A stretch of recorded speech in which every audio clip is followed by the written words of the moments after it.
마태복음 7장 13절부터 29절까지 말씀입니다.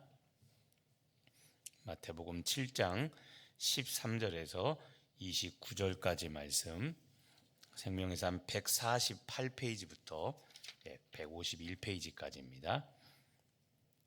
다 같이 마태복음 7장 13절에서 29절 우리 한 목소리로 같이 우리 합독하도록 하겠습니다. 좁은 문으로 들어가라. 멸망으로 인도하는 문은 크고 그 길이 넓어 그리로 들어가는 자가 많고, 생명으로 인도하는 문은 좁고 길이 협착하여 찾는 자가 적음이라. 거짓 선지자들을 삼가라. 양의 옷을 입고 너희에게 나아오나 속에는 노략질하는 일이라. 그들의 열매로 그들을 알지니 가시나무에서 포도를 또는 엉겅퀴에서 무화과를 따겠느냐. 이와 같이 좋은 나무마다 아름다운 열매를 맺고 못된 나무가 나쁜 열매를 맺나니, 좋은 나무가 나쁜 열매를 맺을 수 없고 못된 나무가 아름다운 열매를 맺을 수 없느니라. 아름다운 열매를 맺지 아니하는 나무마다 찍혀 불에 던져지느니라. 이러므로 그들의 열매로 그들을 알리라. 나더러 주여 주여 하는 자마다 다 천국에 들어갈 것이 아니요 다만 하늘에 계신 내 아버지의 뜻대로 행하는 자라야 들어가리라. 그날에 많은 사람이 나더러 이르되 주여 주여 우리가 주의 이름으로 선지자 노릇하며 주의 이름으로 귀신을 쫓아내며 주의 이름으로 많은 권능을 행하지 아니하였나이까 하리니, 그때 내가 그들에게 밝히 말하되 내가 너희를 도무지 알지 못하니 불법을 행하는 자들아 내게서 떠나가라 하리라. 그러므로 누구든지 나의 이 말을 듣고 행하는 자는 그 집을 반석 위에 지은 지혜로운 사람 같으리니, 비가 내리고 창수가 나고 바람이 불어 그 집에 부딪히되 무너지지 아니하나니, 주추를 반석 위에 놓은 까닭이요 나의 이 말을 듣고 행하지 아니하는 자는 그 집을 모래 위에 지은 어리석은 사람 같으리니, 비가 내리고 창수가 나고 바람이 불어 그 집에 부딪힘에 무너져 그 무너짐이 심하니라. 예수께서 이 말씀을 마치심에 무리들이 그의 가르치심에 놀라니, 이는 그 가르치시는 것이 권위 있는 자와 같고 그들의 서기관들과 같지 아니함일러라. 아멘. 자, 오늘의 말씀 요약을 같이 한번, 오늘의 내용이 어떤 내용인지 오늘의 말씀 요약을 한번 보겠습니다. 제가 읽습니다. 생명으로 인도하는 문은 좁아서 들어가는 자가 적습니다. 좋은 나무가 아름다운 열매를 맺듯 열매로 그 사람을 알 수 있습니다. 주님 이름을 부르며 권능을 행해도 하늘 아버지 뜻대로 행하는 자라야 천국에 들어갑니다. 주님 말씀을 듣고 행하는 자는 반석 위에 집 지은 지혜로운 사람과 같습니다. 자, 오늘은 세 가지를 비유하고 있습니다. 서로 비교하고 있는데요. 첫 번째가 두 종류의 문을 비교해서 예수님께서 말씀하십니다. 자, 13절과 14절입니다. 좁은 문으로 들어가라 예수님께서 명령하시고, 좁은 문으로 들어가 명령하시고, 그리고서 설명하시기를 멸망으로 인도하는 문이 나옵니다. 자, 멸망으로 인도하는 문은 같이 한번 읽어볼까요? 그 다음, 크고 그 길이 넓어 그리로 들어가는 자가 많고, 그 다음 14절 읽어보겠습니다. 생명으로 인도하는, 시작. 생명으로 인도하는 문은 좁고 길이 협착하여 찾는 자가 적음이라. 아멘. 자, 여기 보시면 두 종류의 문이 나옵니다. 멸망으로 인도하는 문과 그 다음에 14절에 생명으로 인도하는 두 가지의 문이 등장을 합니다. 그런데 예수님께서 이렇게 시작을 하죠. 13절, 좁은 문으로 들어가라라고 명령을 하고 이미 답을 정해줍니다. 답을 알려주시고, 그리고 두 가지 길을 알려주시는데, 문제가 무엇이냐면 멸망으로 인도하는 문의 특징은 문이 큽니다. 그리고 길이 넓습니다. 그 결과 들어가는 자, 그리로 들어가는 자가 많습니까? 적습니까? 많죠. 그 다음 중요한 거 생명으로 인도하는 문입니다. 생명으로 인도하는 문이 좁고 그다음 길이 좁습니다. 역시. 그래서 찾는 자가 어떻습니까? 적습니다. 자, 다시 한번 중요한 게 있죠. 좁은 문으로 들어가라라고 이미 답을 알려주시고 둘 중에 하나를 선택하라고 하십니다. 그럼 이게 재밌는 겁니다. 좁은 문으로 들어가라라고 말을 안 하고 그냥 멸망으로 인도하는 문은, 그다음에 생명으로 인도하는 문은 이렇다라고 말씀했다면 우리가 답을 모를 텐데, 예수님은 명확하게 말씀해 주셨습니다. 좁은 문으로 들어가라라고 명령을 하시고, 그리고 나서 멸망으로 인도하는 문이 어떤지, 생명으로 인도하는 문이 어떤지를 우리에게 말씀해 주고 계십니다. 이게 재밌다는 게 뭐냐면, 답을 알려줬는데도 우리가 갑니까 안 갑니까? 알려준 길로 안 간다는 겁니다. 그러니까 재밌다는 겁니다. 순종은 몰라서도 못하지만 알아도 안 합니다. 정답을 알려주고 가라고 해도 안 가는 게 우리 타락한 인생의 본성이라는 것을 우리는 잊지 말아야 됩니다. 자, 지금 말하는 좁은 문의 특징, 문도 좁고 길이 협착합니다. 자, 이걸 다른 말로 하면 좁고 협착하다, 고난과 희생이 따른다는 겁니다. 좁은 문으로 들어가려면 고생해야 되고, 좁은 문으로 들어가려면 희생해야 된다는 겁니다. 늘상 강조하지만 예수를 믿으면 고난이 없는 게 아니라 고난이 반드시 있습니다. 없으면 가짜라고 그랬죠.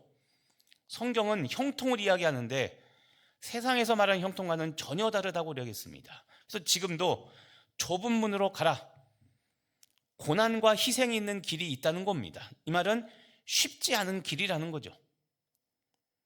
근데 성경은 항상 상반된 이야기를 합니다. 엊그저께도 이야기했죠. 지금도 보면 예수님께서 우리 보고 가라는 길이 결코 쉽지 않은 길입니다. 근데 예수님은 내 짐은 쉽고 멍에는 가볍다고 했죠. 이 말은 어렵지 않다는 이야기입니다. 주님과 동행하면 어렵지 않습니다. 나 혼자 가려니까 힘든 겁니다. 그래서 우리가 잘 분별해야 됩니다. 또 다른 말로 하면 좁은 문, 좁은 길이란 고독한 길이라는 겁니다. 왜냐하면 찾는 자가 많다고 했습니까? 적다고 했습니까? 적다고 했죠. 적다는 것은 몇 사람 안 된다는 겁니다. 진리인 줄 알고 그 길을 갑니다. 그런데 자꾸 옆에서 이 넓은 문으로 가는 사람들이 자꾸 찔러댑니다. 뭐 그렇게 열심히 해? 대충 해 그냥. 이 말을 들으면 믿음이 흔들리겠죠. 하지만 여러분, 흔들리지 말고 가야 됩니다. 기독교, 예수가 간 길은 여러분 다수결이 아닙니다. 세상은 민주주의가 다수결이라고 말하죠. 그런데 성경은 다수결이 아닙니다. 좁은 문은 오늘 얘기했죠. 찾는 자가 적습니다. 그래서 진리를 이야기하면 가려고 하지 않습니다. 왜냐하면 그렇게 가면 고생과 희생, 고독한 길, 다른 말로 하면 뭡니까? 돈 안 되고 명예도 없고 나아지는 게 별로 없어 보입니다. 나한테 이득이 되는 게 없어 보입니다. 그러니까 안 가려고 그러죠. 세상 기준과 충돌합니다. 내가 손해를 감수해야 됩니다. 그러니까 여러분, 길 좁은 것만 생각하지 마시고 왜 찾는 사람이 적은지를 생각해야 됩니다. 그런데 오늘 뒤에 나오겠지만 찾는 자가 적다는 것은 아무나 막 갈 수 있는 것이 아니라 분명히 하나님의 말씀대로 살아가는 사람만 갈 수 있는 길이라는 겁니다. 좁은 길을 왜 강조합니까? 이겁니다. 예수님이 하셨던 말씀. 자, 길을 말씀하시는데 오늘 문과 길을 말하는데 좁은 길로 가라라고 말씀했습니다. 그리고 14절, 무엇으로 인도하는 문이라고 했습니까? 좁은 문이? 그렇죠? 이겁니다. 생명입니다. 아까 얘기했죠. 다수결이 아닙니다. 사람 많다고 해서 그곳이 정답이 아닙니다, 여러분. 멸망으로 인도하는 길은 말 그대로 멸망이기 때문에 죽음에 이릅니다. 하지만 문도 좁고 길이 협착한 좁은 문은 생명으로 인도합니다. 그러니까 가야 되는 겁니다. 심한 말이지만 바보가 아닌 이상 멸망으로 가는 길을 갑니까? 당연히 생명으로 가는 길을 갑니까? 생명으로 가는 길을 가야 되죠. 그런데 제가 처음에 이야기했죠. 아는데도 안 지킵니다. 이게 미련한 인생들인 겁니다. 자, 멸망으로 인도하는 문, 지금 얘기했듯이 크고 길이 넓습니다. 편하고 자유롭죠. 근데 결국엔 어떻게 됩니까? 멸망입니다. 멸망으로 인도하는 길이죠. 자, 첫 번째, 문에 대하여 두 가지 종류의 문을 말씀하셨습니다. 그 다음 두 번째, 17절과 18절에 보면 이번에는 두 가지 나무를 말씀하십니다. 자, 17절에 보니까 이와 같이 좋은 나무마다 아름다운 열매를 맺고, 좋은 나무가 나옵니다. 그리고 또 무슨 나무가 나옵니까? 못된 나무가 나오죠. 그렇죠? 이런 못된 것 할 때, 자, 좋은 나무 그리고 못된 나무. 못된 나무는 어떤 열매를 맺습니까? 나쁜 열매를 맺는다고 그랬죠. 자, 좋은 열매는 아름다운 열매라고 그랬고, 못된 나무는 나쁜 열매를 맺습니다. 근데 18절, 좋은 열매가 나쁜 열매를 맺을 수 없고 못된 나무가 아름다운 열매를 맺을 수 없다고 예수님이 분명히 선을 그셨습니다. 이 말은 반드시 그 나무의 속성에 맞는 열매를 맺는다고 그랬습니다. 자, 여기서 여러분, 좋은 나무, 그 다음에 못된 나무가 나오죠. 여기서 좋은 나무는 누구를 말할까요? 자, 15절을 보시죠. 15절. 누구를 삼가라고 그랬습니까? 거짓 선지자죠. 여기서 좋은 나무, 못된 나무, 못된 나무 나오죠. 자, 여기서 말하는 좋은 나무, 못된 나무 할 때 이 못된 나무가 누구냐면 거짓 선지자들을 말하는 겁니다. 예수님 당시에 거짓 선지자들이 있다 없다?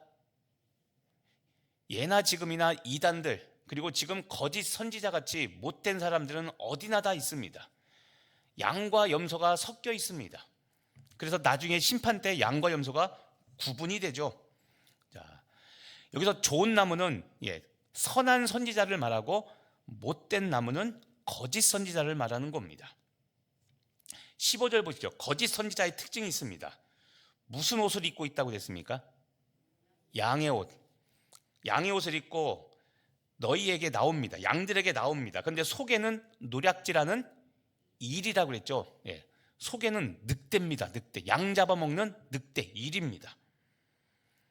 그런데 거짓 선지자들 어떻게 하냐? 16절. 그들의 열매로 안다고 그랬죠. 열매. 그래서 좋은 나무, 좋은 선지자는 아름다운 열매를 맺고, 못된 나무, 거짓 선지자는 나쁜 열매를 맺는다고 이야기하는 겁니다. 자, 여기서 아름다운 열매가 뭡니까? 아름다운 열매. 결국 크게 보면 이런 겁니다. 오늘 이 읽었던 마태복음 7장 이 후반부가 5장에서 시작된 예수님의 산상설교의 마지막 부분입니다. 그러니까 5장부터 지금까지, 그러니까 복 있는 자는 이렇게 시작된 산상순에 지금까지 했던 모든 내용들, 예수님의 산상순을 실천하는 사람들, 이 사람들이 결국 아름다운 열매를 맺는 좋은 선지자, 좋은 성도가 된다는 뜻입니다. 그래서 20절, 19절에 아름다운 열매를 맺지 않으면 찍혀 불에 던져진다. 그다음에 20절, 그들의 열매.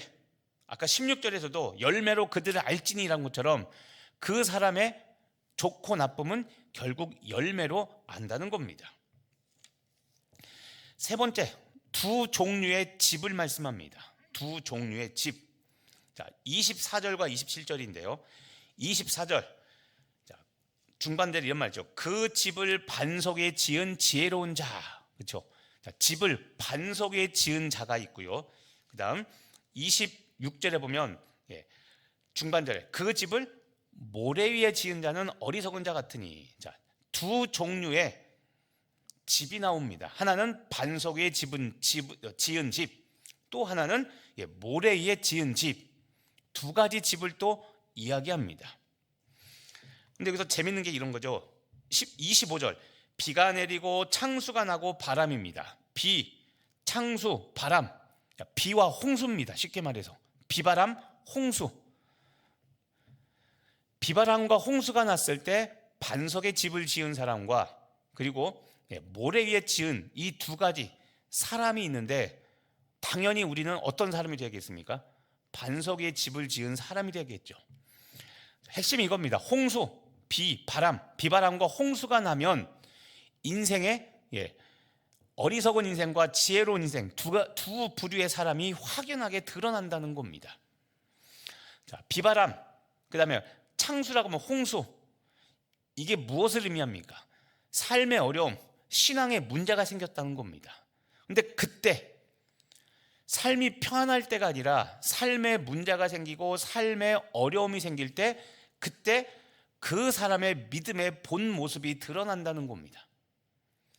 평소에 예수님이라는 반석에 집을 지은 사람은 비가 오고 바람이 불어도 집이 무너지지 않습니다. 견고합니다. 왜냐하면 좋은 믿음이기 때문에. 그런데 겉으로 보기엔 좋은 믿음인 것 같았는데, 인생에 어려움과 문제가 닥쳤을 때 겉으로는 좋아 보여도 믿음이 없는 사람은 결국 비바람이 무너졌을 때 모래 위에 집을 지었기 때문에 무너진다는 겁니다. 자, 오늘 말씀을 여러분의 삶에 적용해 보길 바랍니다. 첫 번째, 좁은 문, 좁은 길을 가고 계십니까? 아까 이야기했죠. 좁은 문, 좁은 길은 핵심, 길이 좁은 것만 기억하지 말고 무엇이, 사람이 적다고 그랬죠. 이겁니다. 내가 남들 가는, 멸망으로 인도하는 편한 길 가고 있는지, 아니면 예수님이 가라고 한 그 길을 가고 있는가? 여러분, 좁은 길을 간다는 것은 단순히 불편한 길을 간다는 게 아닙니다. 조심할 게 있습니다. 밀어내서 스스로 어렵게 가는 사람도 있습니다. 좁은 길이 아닌데 스스로 어렵게 가는 사람이 있습니다. 이게 뭡니까? 밀어난 사람입니다. 자기가 의인의 고난을 받고 있다고 착각하는 겁니다. 그런데 오늘 좁은 길을 가라는 것은, 핵심은 하나님의 뜻을 따라 산다는 겁니다. 그러니까 어렵고, 그러니까 찾는 사람이 적다는 겁니다. 여러분이 지금 가고 있는 길이 좁은 길, 좁은 문 맞습니까? 여러분이 일하는 곳, 봉사하는 곳, 섬기는 곳, 내 삶의 전반을 다 돌아봤을 때 내가 가는 길이 예수님이 가셨던 그 길 맞습니까? 아니면 사람들 눈치 보며, 아까 얘기했죠, 다수결, 편한 쪽으로 그렇게 결정해서 그렇게 가고 있습니까? 자, 편의주의 신앙은 조심해야 됩니다. 반면 교회가 사역을 편하게 할 수 있도록 사역의 장을 그렇게 마련해 놓는 일은 교회가 해야 될 일들입니다.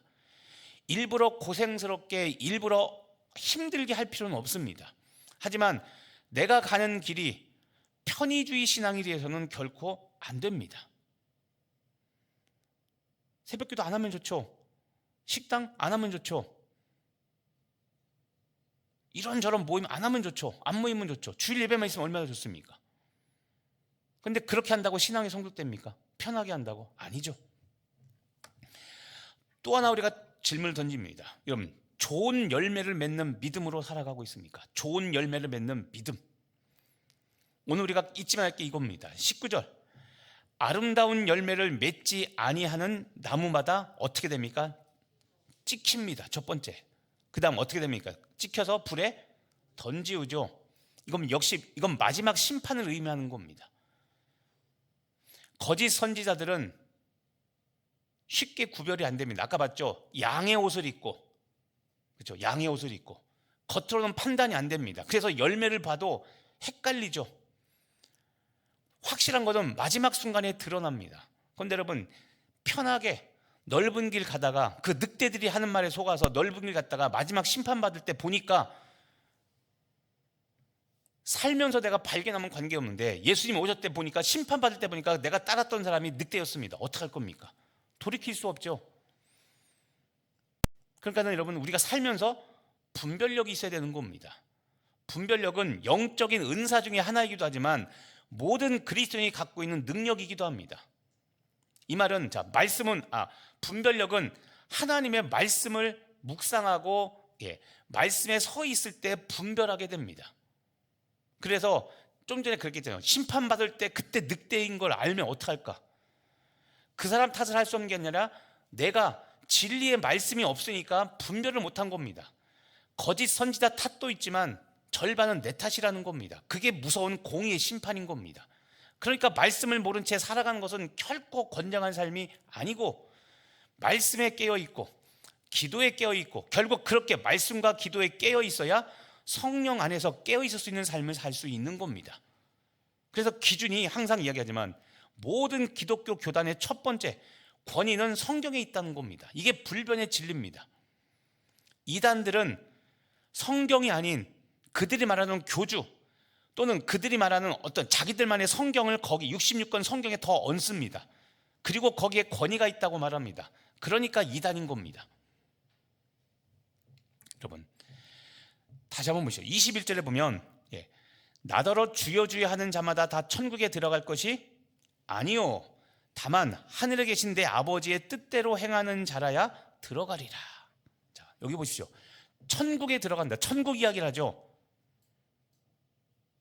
천국은 어떻게 들어갑니까? 무엇으로 들어갑니까? 믿음이죠. 그런데 여기서 지금 뭐라고 말합니까? 천국에 들어갈 것이 아니요, 무엇대로 행해야? 아버지의 뜻대로 믿어야가 아니라 무엇입니까? 행해야죠. 자, 여기도 꼭 보시길 바랍니다. 자, 다시 질문합니다. 천국은 믿음으로 갑니까? 행함으로 갑니까? 어떻게 알고 계십니까? 믿음으로 가. 오직 믿음으로 알고 있는데, 여기서는 예수님이 지금 뭐라고 말씀합니까?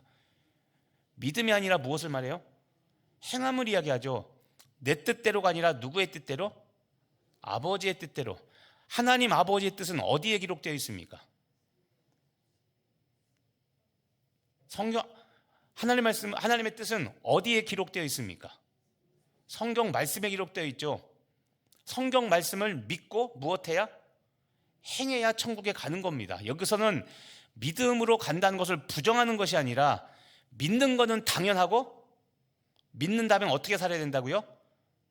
성경대로 하나님 아버지의 뜻대로 살아야 천국에 간다는 겁니다. 그럼 여기서도 보십시오. 믿음으로 이야기합니까? 행함으로? 둘 다 이야기를 하고 있습니까? 그렇죠? 둘 다 이야기하는 거죠. 믿음은 말할 것도 없고, 당연히 믿는다면 반드시 행한 대로 행해야 된다는 겁니다. 믿은 대로 행해야 된다는 겁니다. 특히 오늘 말씀에서는 열매로 믿음을 증명하는 삶을 살아야 된다는 것이죠. 그러니까 믿음과 행함이 조화로운 것을 이야기하는 겁니다. 행함만 강조하는 게 아니라, 믿음은 당연하고, 믿는다면 그 믿음을 증명할 수 있는 열매, 행함이 반드시 있어야 된다는 겁니다. 그러니까 다시 말합니다. 예수 믿으면 변합니까? 안 변합니까? 변해야 되는 거죠. 명확합니다, 성경은. 그런데 우린 자꾸 믿음으로만 간다고 착각하고, 안 변해도 된다고 자꾸 굳게 믿고 있죠. 그게 거짓입니다. 거짓. 한 번 더 명확하게 이야기합니다. 24절을 보십시오. 나의 이 말을 듣고 무엇하는 자는? 나의 이 말을 듣고 무엇하는 자는? 행하는 자는. 여기도 얘기하죠. 말을 들었다는 것은 듣고 믿음이 생겼다는 것을 말하는 겁니다. 자, 믿음과 행함이 여기도 같이 이야기하고 같이 동반되고 있죠. 26절에는 나의 이 말을 듣고 무엇하지 아니하는 자는? 행하지 아니하는 자는 비가 오고 바람이 불고 창수가 나면 모래 위에 새우잎 같아서 무너진다고 그랬죠. 지옥에 간다는 겁니다. 심판받는다는 겁니다. 다시 이야기하지만 참된 믿음은 거룩한 삶을 반드시 동반합니다. 오늘 마지막 적용이 이겁니다. 내가 믿음과 행함이 동일한가? 믿는데 내가 행함이 부족한 게 무엇인가? 여러분의 신앙의 영역들을 돌아보십시오. 믿음만이 아니라, 믿음은 너무도 중요합니다. 그런데 믿음도 중요하지만 믿음만큼 내가 아버지의 뜻대로 살아가고 있는가 돌아보시며 오늘 하나님께 나의 믿음이 부족하다면 믿음 달라고 기도하시고, 믿음은 있는데 실천하지 않고 열매 맺지 않고 산다면 하나님 내 삶 가운데 행함으로 열매 맺는 인생 되게 해달라고 기도하시는 여러분 되시기를 예수님의 이름으로 축복하며 기도합니다. 기도하겠습니다. 하나님, 믿음으로 살게 하시고 믿음대로 행하는 우리들 되게 하여 주옵소서. 작은 믿음이나 겨자씨만한 믿음이나 그 겨자씨만한 믿음으로 산을 옮긴다고 했으므로 결코 그 겨자씨만한 믿음이 작은 믿음이 아님을 깨닫고 그 겨자씨만한 믿음에 걸맞는 행함이 있는 우리들 되게 하여 주옵소서. 오늘 다시 한번 기도하오니 하나님, 좁은 문으로 들어가는 성도들 되게 하여 주옵시고, 좋은 나무로 살아가는 우리 성도들 되게 하여 주옵시고, 지혜로운 집을 짓는 자가 되어서 하나님 보시기에 부족함 없는 온전한 자, 완전한 자로 살아가는 우리들 될 수 있도록 우리에게 은혜 베풀어 주옵소서. 예수님의 이름으로 기도합니다.